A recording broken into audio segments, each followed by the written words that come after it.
है प्रेस बिहार। दोस्तों, आज हम बात करेंगे मनमोहन सिंह की उन खबरों के बारे में जिसकी तारीफें विदेशी मीडिया भी कर रहा है। ब्रितानी अखबार फाइनेंशियल टाइम्स ने लिखा है कि साल 1991 से साल 1996 तक वित्त मंत्री के रूप में मनमोहन सिंह ने राजनीतिक इच्छा शक्ति दिखाते हुए भारतीय अर्थव्यवस्था को दशकों के अलगाव और ठहराव को दूर करने के लिए कई अहम फैसले किए थे। मनमोहन सिंह ने अंतर्राष्ट्रीय व्यापार और निजी निवेश के लिए भारतीय अर्थव्यवस्था का दरवाजा खोला था। फाइनेंशियल टाइम्स ने आगे लिखा है कि ऑक्सफोर्ड ट्रेंड अर्थशास्त्री का अपनी स्वामिता, विनम्रता और ईमानदारी के लिए जाने जाते थे। साल 2004 में सोनिया गांधी के नेतृत्व में कांग्रेस पार्टी को जीत मिली थी और तब प्रधानमंत्री के तौर पर मनमोहन सिंह को चुना गया था। मनमोहन सिंह को गांधी परिवार ने इसलिए भी चुना था कि वे राहुल गांधी के लिए राजनीतिक प्रतिद्वंदी नहीं बने। तब राहुल गांधी राजनीति में नए थे और चीजों को समझने की कोशिशें कर रहे थे। साल 2009 में मनमोहन सिंह के दूसरे कार्यकाल को बड़े सुधार के तौर पर देखा जाता है, लेकिन इसी कार्यकाल में उनकी राजनीति का अंत एक कमजोर नेता के तौर पर हुआ। यहाँ तक कि अपनी ही पार्टी में अलग थलग पड़ गए थे और सरकार के मंत्रियों पर भ्रष्टाचार के कई आरोप लगे। मनमोहन सिंह का जन्म 1932 में जिस गांव में हुआ था, वे अविभाजित भारत का हिस्सा था। अब ये गांव पाकिस्तान में है। पाकिस्तान बनने के बाद मनमोहन सिंह का परिवार भारत आ गया था। कैम्ब्रिज और ऑक्सफोर्ड के पढ़ाई के बाद मनमोहन सिंह ने कुछ सालों तक संयुक्त राष्ट्र में काम किया था और साल 1969 में वे भारत लौट आए थे। फाइनेंशियल टाइम्स ने लिखा है कि मनमोहन सिंह का पहला कार्यकाल किसानों को कर्ज माफी, मनरेगा और आरटीआई के लिए जाना जाता है, लेकिन इसी कार्यकाल में सिंह ने अमेरिका से संबंधों को नया आयाम दिया था। इससे पहले अमेरिका ने भारत पर परमाणु परीक्षण के कारण कई तरह के प्रतिबंध लगा रखे थे। अमेरिका से परमाणु करार के लिए मनमोहन सिंह ने साल 2008 में अपनी सरकार को दांव पर लगा दिया था। इस करार को अंजाम देकर मनमोहन सिंह शीत युद्ध के दौर से दोनों देशों के बीच चल रहे अविश्वास को खत्म किया था।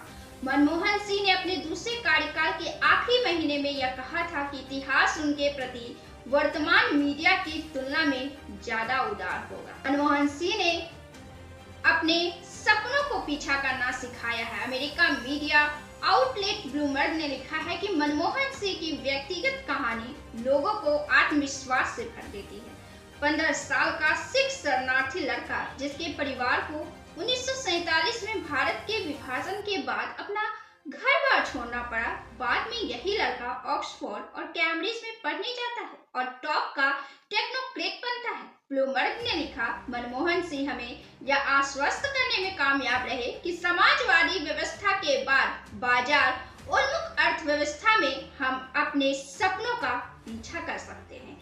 शिक्षा और कड़ी मेहनत के जरिए हमारी जिंदगी हमारे माता पिता की जिंदगी से बेहतर हो सकती है। कामयाबी केवल विशेषाधिकार हासिल लोगों तक ही सीमित नहीं रह सकती है। ब्लूमबर्ग ने लिखा कि साल 1990 के दशक का आर्थिक सुधार भारत में सरकारें बदलने के बावजूद जारी रहा, लेकिन प्रधानमंत्री के रूप में मनमोहन सिंह का दूसरा कार्यकाल बुरी तरह से घिरा हुआ था। एक तरफ क्रोनी कैपिटलिस्ट सरकारी बैंकों से कर्ज लेकर स्विस बैंक के अकाउंट में ट्रांसफर कर रहे थे, तो दूसरी तरफ विपक्ष उन पर अनिर्णय की स्थिति में होने और भ्रष्टाचार में डूबे होने का आरोप लगा रहा था। महंगाई आसमान छू रही थी और रुपया कमजोर हो रहा था। मनमोहन सिंह ने अपनी आखिरी प्रेस कॉन्फ्रेंस की थी जिसमें उनसे कड़े सवाल पूछे गए थे। उन्होंने अपनी आखिरी प्रेस कॉन्फ्रेंस में कहा था कि मुझे नहीं लगता है कि मैं कमजोर प्रधानमंत्री हूं। इसके कुछ महीने बाद ही नरेंद्र मोदी 2014 के आम चुनाव में जबरदस्त रूप से जीतकर सरकार में आ गए थे। दोस्तों, मनमोहन सिंह के फैसले ने इस देश को एक मजबूती दी है।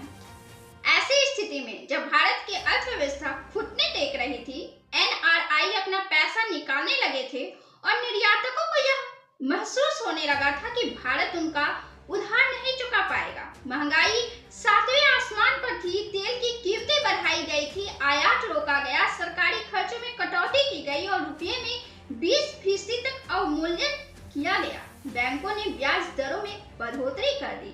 IMF ने भारत को 1.27 अरब डॉलर का कर्ज दिया, लेकिन इससे हालात नहीं सुधरे। वित्तीय वर्ष 1991 के अंत तक चंद्रशेखर की सरकार 20 टन सोना गिरवी रखने पर मजबूर हो चुकी थी।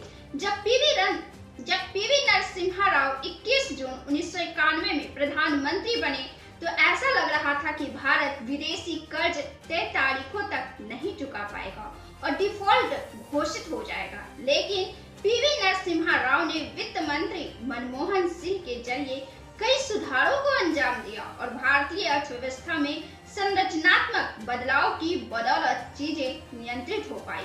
फाइनेंशियल टाइम्स ने लिखा है कि मनमोहन सिंह ने इसे मौके की तरह लिया और भारत के लाइसेंस राज को खत्म करना शुरू किया। इसके साथ ही भारत की नियंत्रित अर्थव्यवस्था का एक युग खत्म हुआ। इसे खत्म करने में तब मनमोहन सिंह को भारत के तत्कालीन प्रधानमंत्री पीवी नरसिम्हा राव का पूरा सहयोग मिला था। भारत की अर्थव्यवस्था जो 2 और 3% की वृद्धि दर से बढ़ रही थी, वो करीब 9% की दर से बढ़ने लगी थी। ब्लूमबर्ग ने दोस्तों आगे लिखा है कि नवंबर 2016 में जब प्रधानमंत्री नरेंद्र मोदी ने नोटबंदी की घोषणा की और इसके तहत प्रचलन में रही भारत की 86% मुद्रा अवैध हो गई, मनमोहन सिंह ने तब इसे विनाशकारी कदम बताते हुए कहा था कि इससे संगठित लूट को बढ़ावा मिलेगा।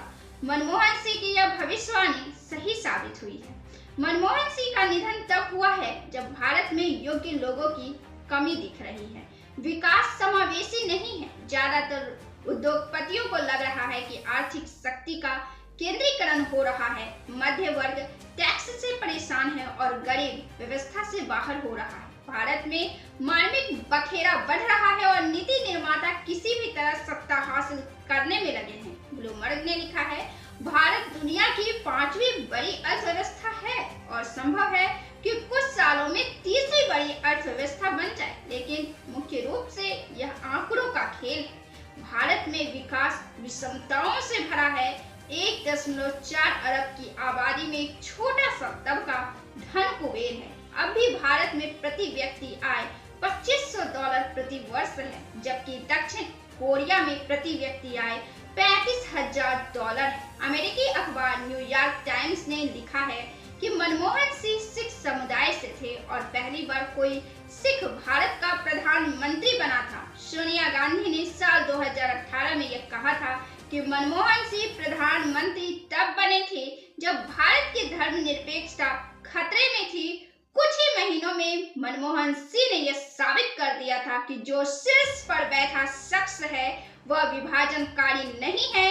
किसी भी समूह या व्यक्ति को डरने की जरूरत नहीं है। मनमोहन सिंह पूरे देश के लिए प्रेरणा स्रोत है, न केवल युवाओं के लिए, आने वाले भविष्य के लिए, बल्कि वर्तमान राजनेताओं के लिए भी। मनमोहन सिंह वह मार्गदर्शक है जिसके बूते भारत को एक बार फिर से आगे बढ़ाया जा सकता है, उनकी नींव को मजबूती दी जा सकती है और एक नया उड़ान दिया जा सकता है। केवल आंकड़ों के खेल तक भारत की अर्थव्यवस्था को सीमित करने के बजाय इसे धरातल पर व्यापक तौर पर प्रसारित किया जा सकता है। बहुत बहुत धन्यवाद।